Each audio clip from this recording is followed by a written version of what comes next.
कहानी की शुरुआत में हम एक छोटी सी प्यारी सी बच्ची को देखते हैं जिसकी दादी ने उसे एक रेड वेलवेट का बना राइडिंग हुड गिफ्ट किया होता है, जिसमें वो बहुत ही अच्छी लगती है, इसीलिए वो उसे हर समय पहन के रखा करती है और इसी के चलते उसका नाम पड़ जाता है लिटिल रेड राइडिंग हुड। अब एक दिन ये बच्ची एडवेंचर के लिए निकल पड़ती है और दूर जंगल में पहुंचते ही इसे एक चुड़ैल मिलती है जो एक जादूगरनी होती है। चुड़ैल इस बच्ची का रास्ता रोकती है और उससे कहने लगती है कि तुम्हारे जूते बहुत गंदे हैं, इन्हें मैं बदल देती हूँ। लेकिन बच्ची उससे अपने जूते बदलने के लिए मना करती है, लेकिन बार बार ये चुड़ैल इससे कहती है कि तुम इन जूतों के साथ ज्यादा दूर तक नहीं जा पाओगी, इसलिए वो अपनी छड़ी घुमाती है और जादू कर देती है। लेकिन उस चुड़ैल के जादू से उस लड़की के जूते अच्छे होने के बजाय और भी गंदे हो जाते हैं और अब इस बच्ची को गुस्सा आने लगता है। वो एक पास की नदी पे अपने जूतों को साफ करने लगती है, लेकिन तभी उसके जूते बह जाते हैं। फिर वो बिना जूते के वहाँ से जाने लगती है, लेकिन थोड़े ही दूर जाते ही उसे एक लड़की नजर आती है जिसके पैर में इसी बच्ची के जूते होते हैं। ये फटाफट उसके पास जाती है और उससे अपने जूते मांग लेती है और फिर ये बच्ची उस लड़की को अपना नाम बताती है कि मेरा नाम है लिटिल रेड राइडिंग हुड, तुम्हारा नाम क्या है? तो फिर दूसरी लड़की भी बताती है कि मेरा नाम सिंड्रेला है। और तभी अचानक से लिटिल रेड को सिंड्रेला की लाइफ की सारी छवि दिख जाती है, क्योंकि लिटिल रेड के पास कुछ ऐसी पावर्स होती है जिससे किसी का भी पास्ट और प्रेजेंट देख सकती है। उसके बाद लिटिल रेड सिंड्रेला से कहने लगती है कि तुम्हारी सौतेली माँ और बहनें तुम्हें परेशान करते हैं ना। अब सिंड्रेला काफी शॉक हो जाती है और सोचती है कि इसको कैसे पता चला है सब, और फिर सिंड्रेला लिटिल रेड के सामने रोने लगती है और उसे अपनी सौतेली माँ और बहनों के बारे में बताने लगती है कि किस तरह से वो उसके साथ बुरा व्यवहार करते हैं और उन्होंने कैसे उसके कबूतर को मार डाला जिसको सिंड्रेला यहाँ दफनाने आई होती है। और फिर वो लिटिल रेड को बताती है कि इस देश में बदसूरत होना बहुत बड़ा पाप है, क्योंकि मैं बदसूरत हूँ और मेरा कबूतर भी बदसूरत था, इसलिए मेरी सौतेली बहन मारुको ने उसे मार डाला। और फिर वो लिटिल रेड से कहती है कि आज किंगडम में प्रिंस ने शहर की सभी लड़कियों को डांस के लिए महल में बुलाया है, जिसमें प्रिंस को जो भी लड़की सबसे खूबसूरत लगेगी वो उनसे शादी कर लेंगे, लेकिन मैं वहाँ नहीं जा सकती क्योंकि मैं बदसूरत हूँ। लेकिन ये सब सुनते ही वहाँ पर एक चुड़ैल आ जाती है और वो उनकी सारी बातें सुन लेती है, इसलिए वो फिर से जादू करके सिंड्रेला को एक बहुत ही अच्छी सी ड्रेस पहना देती है जिसमें वो काफी सुंदर भी लग रही होती है। उसके बाद लिटिल रेड चुड़ैल से कहती है कि मुझे भी जादू करके अच्छा सा बना दो, क्योंकि मैं भी उस महल को देखना चाहती हूँ। जिसके बाद बारबरा चुड़ैल उस पर भी जादू करके उसे भी सुंदर बना देती है, लेकिन लिटिल रेड के जूते अभी भी गंदे होते हैं। और तभी वहाँ पर एक और विच आ जाती है जो अपने जादू से दोनों के पैरों पर कांच की सुंदर सी हील पहना देती है और कहती है कि मेरा जादू सिर्फ 24 घंटे तक ही रहेगा और ये हील्स भी सिर्फ तुम्हारे ही पैरों पर आएंगी और तुम्हारे अलावा ये किसी को भी फिट नहीं आ सकती। और अब दोनों ही बहुत खुश हो जाते हैं। फिर बारबरा चुड़ैल एक कद्दू और चूहे लाती है जिसे वो अपने जादू से बदलकर इंसान बना देती है और कद्दू को एक घोड़ा गाड़ी बना देती है और उसके बाद ये दोनों ही महल की तरफ निकल पड़ते हैं। लेकिन कुछ दूर जाते ही माउस देखता है कि सामने एक आदमी मरा पड़ा है। उसे लगता है कि उसके वजह से वो मारा गया और फिर सिंड्रेला भी बाहर आकर उस आदमी को देखती है। तभी सिंड्रेला कहती है कि ये तो मिस्टर हांस है, ये महल के मशहूर हेयर ड्रेसर हैं, ये जिसकी भी हेयर कट करते हैं उनकी शक्ल सूरत ही बदल जाती है। और फिर तभी लिटिल रेड को झटका लगता है और वो मिस्टर हांस के बारे में भी सब कुछ देख लेती है, जिससे उसे पता चलता है कि वो पहले ही मर चुका है और इसे किसी और जगह से उठाकर यहाँ पर रखा गया है। फिर वो सिंड्रेला से कहती है क्या हमें इसकी रिपोर्ट करनी चाहिए, लेकिन रिपोर्ट करेंगे तो फिर इन्वेस्टिगेशन होने लगेगी और हम महल समय पे नहीं पहुंच पाएंगे, इसीलिए वो उस आदमी को पत्ते से ढककर वहाँ से चले जाते हैं। महल पहुंचते ही वो देखते हैं कि बाहर पे एक लड़की है जिसे सिपाही अंदर नहीं जाने दे रहा है, लेकिन उन्हें क्या फर्क पड़ता है, वो तो महल के अंदर पहुंच जाते हैं जहाँ पर सभी लोग बेहद ही खूबसूरत लग रहे होते हैं। और तभी अचानक से सिंड्रेला को वहाँ पर अपनी स्टेप मॉम और बहनें नजर आती है और वो लिटिल रेड के पीछे जाकर छिप जाती है, लेकिन राइडिंग हुड उससे कहती है कि तुम बहुत ही अलग लग रही हो और तुम्हें कोई पहचान भी नहीं पाएगा। और फिर थोड़ी ही देर में देखते देखते वहाँ पे राजकुमार की भी एंट्री हो जाती है और राजकुमार के पिता अनाउंस करते हैं कि जिसके भी पास आकर राजकुमार डांस करेंगे वो ही उसकी जीवन साथी बनेगी। अब यहाँ पर राजकुमार अपने पिता से हिचकिचाते हुए कहता है कि मुझे इनमें से किसी से भी शादी नहीं करनी, लेकिन उसके फादर उससे कहते हैं भूल जाओ उस धोखेबाज को जो अचानक से गायब हो गई। और फिर राजकुमार अपने पिता के आदेश का पालन करते हुए सभी खूबसूरत लड़कियों के बीच सिंड्रेला को अपने साथ डांस के लिए चुनता है और दोनों साथ में डांस करने लगते हैं। सब कुछ काफी बढ़िया चल रहा होता है, लेकिन तभी अचानक से एक सिपाही आकर राजा को बताता है कि उनके हेयर ड्रेसर की जंगल में लाश मिली है, जिसके चलते राजा उस जश्न को वहाँ पे रुकवा देता है। अब राजा को पता चलता है कि उनके हेयर ड्रेसर को किसी ने जानबूझकर मारा है और वहाँ पर कुछ घोड़ा गाड़ी के निशान मिले हैं, इसीलिए अब वो वहाँ पर मौजूद सभी घोड़ा गाड़ियों की जांच करवाने का ऑर्डर दे देता है। और अब सिंड्रेला काफी डर जाती है। लिटिल रेड उससे कहती है माउस से मैंने पहले ही घोड़ा गाड़ी साफ करने के लिए बोल दी थी, लेकिन तभी वो देखते हैं कि माउस वहाँ पर कमरे में ही होता है। वो उसे अपने पास बुलाते हैं और माउस उस समय चीज खा रहा होता है जो उसे काफी पसंद था और वो कहता है मैंने घोड़ा गाड़ी साफ कर दी है और मैं ये चीज खाने अंदर आ गया। लेकिन तभी एक सिपाही राजा के पास आकर कहता है मिस्टर हांस की लाश के पास चीज के टुकड़े मिले हैं, इसका मतलब जिसने मिस्टर हांस का खून किया है उसे जरूरी चीज पसंद होगा। अब ये तीनों बहुत डर जाते हैं। फिर हमें दिखाया जाता है जिस लड़की को सिपाहियों ने अंदर नहीं आने दिया था वो चुपचाप से महल के अंदर घुस जाती है और अब विच के जादू का असर भी खत्म होने वाला था क्योंकि एक ही घंटा बचा था। लेकिन तभी सिपाही फिर से आकर राजा को बताता है कि मिस्टर हांस की मौत घोड़ा गाड़ी से नहीं बल्कि पहले ही हो चुकी थी और इन लोगों को इन्वेस्टिगेशन में मिस्टर हांस के घर से अजीब गरीब चीजें भी मिलती है जिसमें लड़कियों के लंबे लंबे बाल होते हैं। अब राजा उन सभी लड़कियों को बुलाता है जिनके लंबे बालों को मिस्टर हांस ने काटा था, जिसमें से एक सिंड्रेला की सौतेली बहन एन होती है। अब एन राजा को बताती है कि वो सुबह अपने बाल कटाने के लिए मिस्टर हांस के पास गई थी और मिस्टर हांस ने उसके लंबे बाल ये कहकर काट दिए कि राजकुमार को छोटे बाल वाली लड़कियां पसंद है और इसी बात का फायदा उठाते हुए वहाँ पर मौजूद छोटे बाल वाली लड़कियां राजकुमार से जिद करने लगती हैं कि वो उन्हें अपना बना ले, क्योंकि उन्होंने अपने बाल उनके लिए कटवा लिए। लेकिन राजकुमार उनसे सख्त मना कर देता है और अपने पिता से कहता है, मैंने भी मिस्टर हांस के बारे में अजीब चीजें सुनी थी और देखी भी थी। वो उन सुंदर लंबे बालों वाली लड़कियों के बाल काट देते थे जो उनसे बाल नहीं कटवाती थी। अब इसी बात पर एन बोलती है कि आज सुबह मैंने राजकुमार और मिस्टर हांस को आपस में बहस करते हुए देखा था, जिससे कि अब सारा आरोप राजकुमार के ऊपर लग जाता है। और उसके बाद यहाँ पर राजकुमार की लव स्टोरी दिखाई जाती है, जहाँ पर राजकुमार अपनी पसंदीदा लड़की रेमी को प्रपोज कर रहे होते हैं। लेकिन जब राजकुमार अपने पिता को रेमी और अपने बारे में बताता है तो तभी से रेमी गायब हो चुकी होती है और राजा को उनका रिश्ता पसंद भी नहीं था। तो प्रिंस को लगता है कि उसके पिता ने ही रेमी को गायब करवाया है। लेकिन प्रिंस का पिता बोलता है कि तुम्हें गलतफहमी हो गई है, मैंने उसे गायब नहीं करवाया बल्कि वो तो खुद ही भाग गई है। और फिर ना चाहते हुए भी प्रिंस पर मिस्टर हांस की मौत का आरोप लग जाता है, क्योंकि वो मिस्टर हांस की हरकतें पहले से ही जानता था, पर फिर भी उसने इस पर कोई भी आवाज नहीं उठाई थी। और फिर राजा राजकुमार से पूछता है कि तुम डांस की प्रैक्टिस के समय भी आज कमरे पर नहीं थे। तो राजकुमार कहता है, मैं टहलने के लिए पहाड़ी में गया था और वो समय भी 1 से 3 का था। और ऐसा सुनते ही सिपाही कहता है, ये तो वही समय है जब मिस्टर हांस की मौत हुई थी। और अब राजकुमार बुरी तरह फंस जाता है और उससे सिपाही हथकड़ी लगाकर कारागार में ले जाने लगते हैं। लेकिन तभी वहाँ पर एक बदसूरत लड़की आ जाती है और वो राजा को बताती है कि राजकुमार बेकसूर है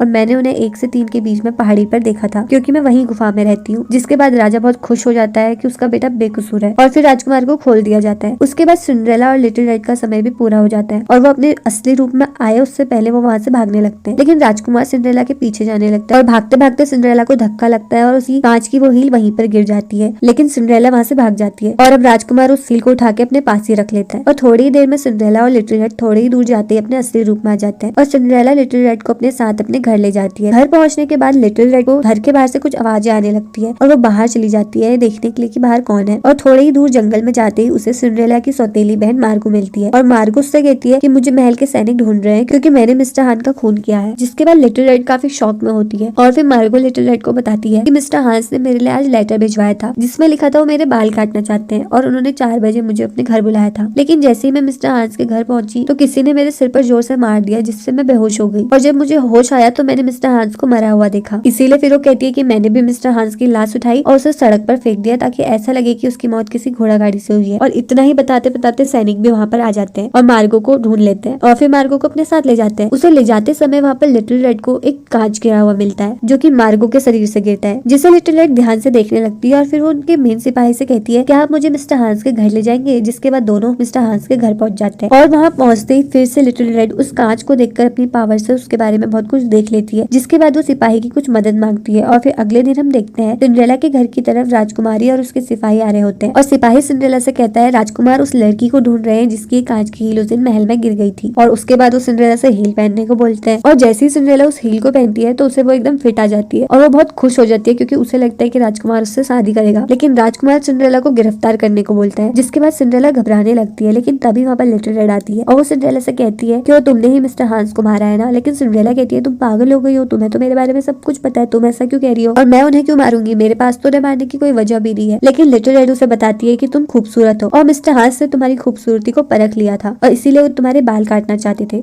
और तुम उनके पास बाल कटवाने के लिए चली भी गई क्योंकि सिर्फ मिस्टर हांस ही एक ऐसे थे जिन्होंने तुम्हें खूबसूरत बोला। लेकिन जैसे ही तुम उनके घर पहुंची तो तुम्हें मिस्टर हांस की सच्चाई का सारा पता चल गया, इसीलिए तुमने उन्हें मार डाला और उसका इल्जाम अपनी बहन मार्गो पर लगाना चाहा। तुमने मिस्टर हांस की तरफ से मार्गो को लेटर भेजा जिसके बाद मार्गो वहाँ पहुंच गई और तुमने उसे बेहोश कर दिया और जिस पत्थर से तुमने मिस्टर हांस को मारा था वो तुमने मार्गो के हाथ पर रख दिया ताकि सारा इल्जाम उस पर लग जाए। लेकिन उस समय तुमने एक बहुत बड़ी गलती कर दी थी क्योंकि तुम्हारे कांच की हील का आधा टुकड़ा वही टूट गया था जो मार्गो की ड्रेस में फंस चुका था। और यहाँ पर हम देखते हैं जब सिंड्रेला मिस्टर हांस के घर पे आई होती है तो उसके कपड़े अभी भी गंदे होते हैं लेकिन उसके पैर में वो कांच की हील होती है और वो इसलिए क्योंकि जंगल में सिंड्रेला को एक विच पहले ही मिल चुकी थी जिसने उसे वो कांच के सैंडल दे दिए थे। लेकिन एक सैंडल टूट जाने के कारण सिंड्रेला उन हील्स को कबूतर के साथ दफना देती है और बाद में जब सिंड्रेला को जंगल में लिटिल रेड मिलती है तो विच उन दोनों को फिर से एक एक जोड़ी सैंडल दे देती है जिससे सिंड्रेला के पास 2-2 जोड़ी कांच के हील हो जाते हैं। और इसकी सच्चाई बताने के लिए खुद वहाँ पर वो दोनों चुड़ैल आ जाती है और फिर वो चुड़ैल सिंड्रेला के हील्स को मैजिक के जरिए वापस उसके ओरिजिनल जूतों में बदल देते हैं जिससे सिंड्रेला का सारा भांडाफोड़ हो जाता है और सिंड्रेला को कैद कर लिया जाता है जिससे ये वाला मामला यहीं पर सुलझ जाता है। अब इन सब मामले के बाद राजकुमार लिटिल रेड से पूछने लगता है कि तुमने ये सब कैसे पता लगाया। तो लिटिल रेड उसे रेमी के बारे में भी बताने लगती है कि रेमी के गायब होने का कारण भी मिस्टर हांस ही थे क्योंकि उन्होंने रेमी के भी बालों को काटने की कोशिश की थी जिसके चलते उसके आधे फेस पर कट का निशान लग गया और फिर वो वहाँ से भाग गई क्योंकि उसे लगा कि अब वो बदसूरत हो चुकी है और अब तुम उसे एक्सेप्ट नहीं करोगे। और उसके बाद लिटिल रेड वहाँ पर रेमी को बुलाती है क्योंकि लिटिल रेड ऑलरेडी रेमी को अपने साथ लाई होती है। राजकुमार रेमी को देखते ही बहुत खुश हो जाता है और उसे गले से लगा लेता है। लेकिन रेमी उससे कहती है कि अब मैं खूबसूरत नहीं हूँ और ना ही मैं आपके लायक हूँ। लेकिन राजकुमार उसे यकीन दिलाता है कि वो उसे अब भी बहुत प्यार करता है और बदसूरत चेहरा उसके लिए मायने नहीं रखता, जिससे रेमी भी बहुत खुश हो जाती है। और उसके बाद हमें दिखाया जाता है कि दोनों की शादी हो चुकी है और फिर लिटिल रेड राइडिंग हुड भी उन सभी को बाय बाय कहते हुए वहां से अपने आगे के सफर में निकल पड़ती है और यहीं पर ये कहानी खत्म हो जाती है।